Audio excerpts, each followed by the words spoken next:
Hello les gens, c'est Diaboloman, j'espère que vous allez bien. Aujourd'hui, j'ai l'honneur encore une fois de pouvoir vous présenter un produit de chez Olight et il s'agit de la Warrior 3. Donc encore un merci à Olight pour sa confiance pour que je puisse vous présenter tout ça. Il y aura également des tests avec d'autres accessoires qui permettent d'utiliser au mieux cette lampe. Alors comme d'habitude chez Olight, on va avoir un visuel assez simple, à l'échelle 1:1, avec des indications comme quoi on va être sur du 2300 lumens qui permet d'éclairer jusqu'à 300 mètres. Avec du coup des indications techniques qui précisent que c'est une lampe qui est IPX8, donc c'est une lampe qui peut très bien aller sous l'eau jusqu'à une certaine profondeur et un certain temps, qui a 23 000 candela, donc ça c'est une indication qui permet de voir la capacité d'éclairage. Elle peut résister à une chute jusqu'à 1,5 m et elle va avoir plusieurs niveaux d'intensité, donc on va avoir le moon ou alors la luciole comme ils appellent ça en français qui va être du 1 lumens, du low en 15 lumens, du medium en 200 lumens et du height en 800 lumens et après on va être jusqu'au maximum les 2300 lumens. Comme d'habitude avec Olight on va avoir une garantie de 5 ans. À l'intérieur, on va d'abord avoir la petite indication qui précise qu'il va y avoir une protection plastique pour la pile rechargeable qu'il va falloir retirer et ensuite mettre la lampe en charge. Et également une précision qui précise de bien mettre la lampe en sécurité car c'est une lampe qui peut très vite chauffer et il peut y avoir quelque chose qui peut brûler si vous le rangez par exemple dans un sac et que vous allumez accidentellement la lampe. À l'intérieur, on va avoir une petite housse de transport, comme on peut avoir d'habitude, donc qui permet de mettre à la ceinture. Et on va avoir également le petit compartiment pour la notice et le câble de charge magnétique. Donc, première chose qu'il va devoir faire pour retirer, vous appuyez ici. Ça permet de retirer la lampe que voici. Hop, avec le petit clip sur le côté. Donc, première phase, comme ils disent, on va devoir dévisser l'arrière du capuchon. Hop, et on va retirer le cache jaune et on va mettre en charge. Donc pour recharger, il va falloir retirer là-dedans et récupérer le câble de charge qui va se trouver sous cette forme. On va avoir un petit cache plastique, donc branchement USB. Et ensuite, vous branchez ça avec un adaptateur USB. Le tout, c'est magnétique. Vous allez avoir ici la diode qui va être s'allumer en rouge quand ça va être en charge. Et une fois que ce sera vert, ça veut dire que la charge est complète. Ici, du coup, on va avoir une pile ou du moins une batterie rechargeable qui va faire 5000 mAh avec du 3,6 volts. Donc, selon l'énergie maximale que vous avez demandé sur la lampe, ça va plus ou moins durer longtemps et ça c'est précisé dans la notice. Pour voir plus au détail la lampe, donc elle va sans doute être en plusieurs couleurs, donc là c'est une version noire. On va voir ici le marquage Warrior, donc je sais pas si vous voyez bien, mais le A on va voir une lampe, les R on va voir des haches.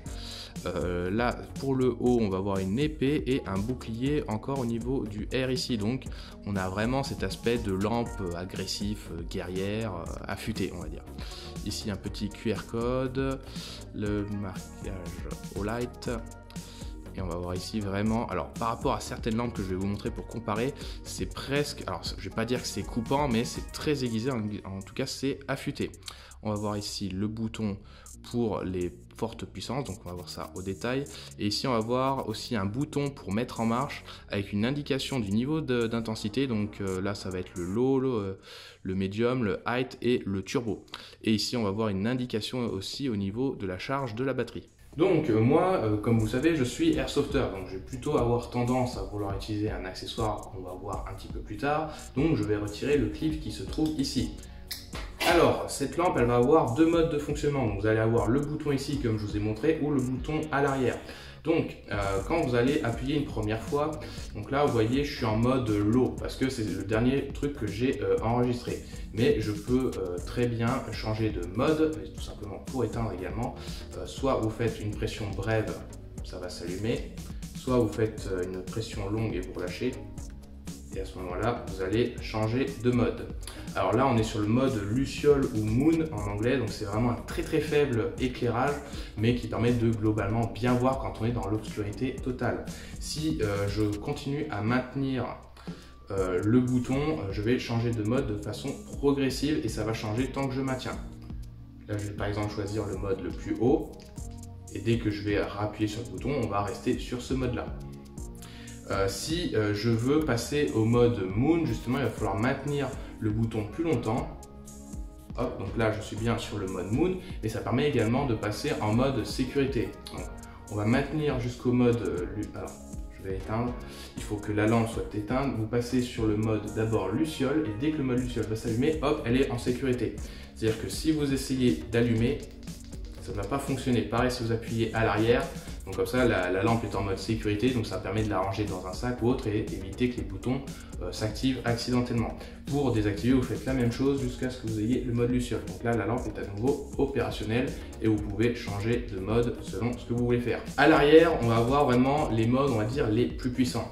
Donc là par exemple, si j'appuie là, je suis en mode médium, donc là on voit bien parce qu'il y a les deux diodes qui s'allument ici, et si j'appuie jusqu'à entendre un clic, là je vais passer au mode turbo, donc qui est le 2300 lumens. Donc si j'appuie sur le mode, hop, on va voir vraiment qu'on est en médium, donc on a de la charge, et si j'appuie à fond, hop, on est bien au mode turbo. Mais on peut également changer de mode à l'arrière, donc pour cela il va falloir maintenir le bouton à l'arrière et appuyer en même temps sur le petit bouton. Et à ce moment-là, on passe sur une deuxième configuration. Si j'appuie lentement, je suis sur le mode turbo direct. Et si j'appuie jusqu'au clic, je vais être en mode stroboscopique. Donc j'appuie une première fois turbo et là, on est en mode stroboscopique. Donc pour finir sur cette première partie, on est clairement sur une lampe destinée plutôt aux professionnels ou ceux qui cherchent vraiment des lampes de très bonne qualité. Donc c'est autant pour du gardiennage que même pour de la défense, parce que là, on est vraiment sur des choses qui sont affûtées, qui permettent de casser des vitres ou même se défendre. Donc, on est sur quelque chose qui est relativement de très bonne qualité. Il n'y a jamais grand chose à redire du côté de Olight. Alors je vais faire un petit point de comparaison du coup avec la Odin. Alors la Odin, elle est légèrement plus courte. En termes de poids, ça se vaut. La Warrior est aux alentours des 180 grammes et les dimensions vont s'afficher juste en dessous. Pareil, en termes d'autonomie, je vais vous mettre le texte. Par exemple, le mode turbo, il va tenir 2 minutes 30, donc ça va décharger rapidement la batterie. Pour le reste, le temps d'utilisation va extrêmement varier vu qu'on est vraiment sur des luminosités très différentes. On va faire des tests en extérieur avec une certaine lumière ambiante. Donc tout d'abord au mode minimum, au niveau moyen, au niveau haut. Donc ça c'est juste avec le bouton sur le côté.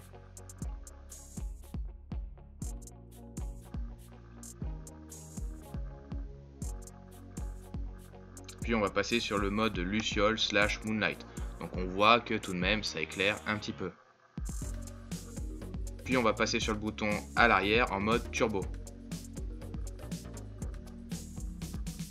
Et on peut voir que le faisceau est tellement puissant qu'il permet d'être vu à une certaine distance si on le met en l'air.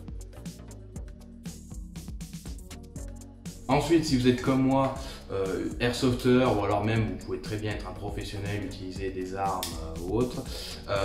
Ici sur un exemple de plateforme AR15, on va avoir des accessoires qui permettent d'utiliser cette lampe de manière beaucoup plus pratique justement pour ce genre d'utilisation. Alors notamment avec ce support qui permet de mettre ça sur des rails Picatinny. Donc là on est sur le modèle EWM25, donc il y a une autre version, c'est la 21 qui est en fait un diamètre plus petit, ça dépend de la lampe. Et également ce modèle de bouton déporté, donc ça c'est le S-Rod 7, donc qui est compatible avec la Olight Warrior 3, la Odin GL et la Odin IR. Alors moi du coup j'ai une Odin, je sais plus le nom, et en fait ce bouton là n'est pas compatible. Alors à l'intérieur vous avez le bouton déporté qui va permettre d'être fixé directement sur rail Picatinny, mais vous disposez également de deux serre-flex. Donc ça coûte pas grand chose, mais au moins ils le mettent si jamais vous voulez retirer le bouton comme ceci et vous voulez le fixer autrement sur votre réplique, votre arme. Et là vous avez le support pour rail Picatinny. Alors je vous dis justement, j'ai essayé parce que moi j'ai une Odin, mais ça doit pas être la bonne version. Et le bouton alors, se fixe bien dessus, il n'y a pas de souci. Par contre, j'ai beau appuyer, ça ne fonctionne pas. Le bouton déporté Odin, voilà, il n'y a pas de souci, ça fonctionne. Par contre, il n'y a qu'un seul mode, hein, ça peut être que le mode à fond dans cette configuration là. Et si j'utilise celui-là, j'ai beau mettre en height minimum, ça ne fonctionne pas. Inversement, pareil, si je veux utiliser celui que j'ai pour la Odin et je la mets sur la Warrior, ça ne fonctionne pas. Donc c'est un peu le défaut que je dirais à Olight. En fait, individuellement, j'ai pas grand chose à reprocher aux lampes, mais le défaut Olight, c'est que en fait, il y a plein de trucs, que ça soit Les câbles de rechargement, il y a plusieurs versions, donc vous avez intérêt de ne pas être trop bordélique comme moi et de bien ranger votre matériel pour retrouver tout ce qui va être système de charge ou de fonctionnement. Bon, ensuite pour l'utilisation, il va falloir utiliser ce support là. Donc lui, il permet de fixer les lampes jusqu'à un certain diamètre.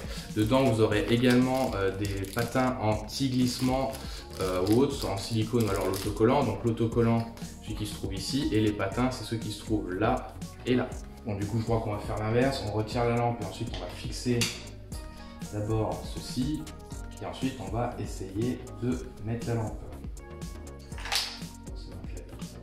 Ouais, faites plutôt l'inverse, c'est de placer d'abord sur la réplique l'arme et ensuite mettez la lampe, ce sera beaucoup plus simple.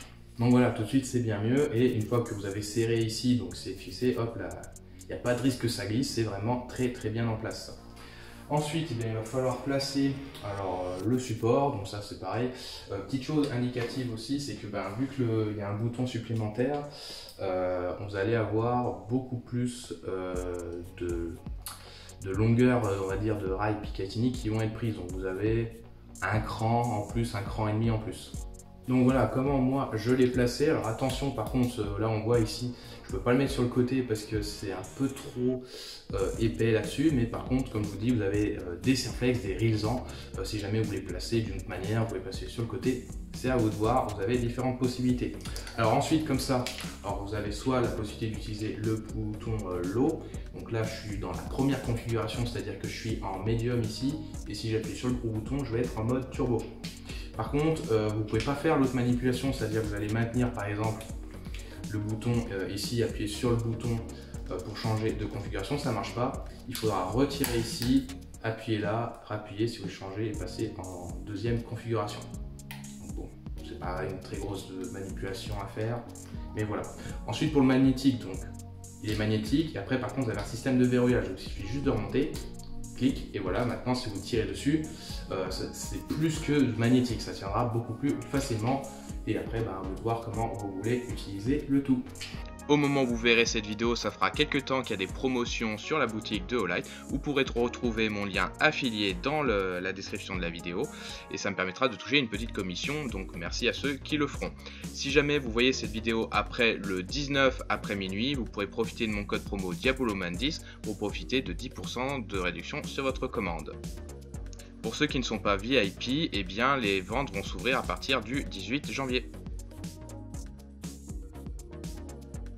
Donc voilà, encore merci à Olight pour sa confiance pour que je vous fasse la présentation de cette Olight Warrior 3. Donc comme je vous l'ai dit, très bonne lampe, rien à redire en particulier, il n'y a pas de défaut. Le seul défaut, comme je vous le dis, c'est un peu le problème de compatibilité d'une lampe à une autre, malgré que les pièces se ressemblent.